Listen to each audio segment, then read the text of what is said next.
සුබ දවසක් ප්‍රාර්ථනා කරන අපේ යාළුවෝ හැමෝටම.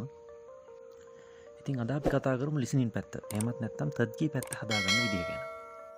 ඔයා අලුතින් කොරියන් එක්සෑම් එකට ලෑස්ති වෙන කෙනෙක් නම්, ඔයා පළවෙනි පාරට එක්සෑම් එක ලියන්න ඉන්න කෙනෙක් නම්, ඔයාට තියෙන ලොකුම ගැටලුව ලිසනින් පැත්ත හදාගන්න එක වෙන්න පුළුවන්. අපිට ඇත්තටම එක්සෑම් එකට යන ලිසනින් ප්‍රශ්න 20 අමාරු ප්‍රශ්න එකක්වත් නැති තරම්. ඒ තැනට ලිසනින් හදාගන්න ඔයා කරන්න ඕන පළවෙනිම දේ තමයි පොත් දෙකේ තියෙන ලිසනින් කොටස් ටික දවසට පුළුවන් තරම් වාරයක් අහන්න. ඒ වගේම ඔලුවට දාගන්න එක.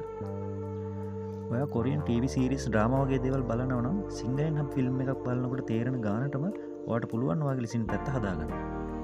ඇත්තටම ප්‍රශ්න 2000 දැන් පාවිච්චි කරන්නේ නැති වුණාට ලිසනින් පැත්ත හදාගන්න තියෙන හොඳම විදිය තමයි ප්‍රශ්න 2000 පොත.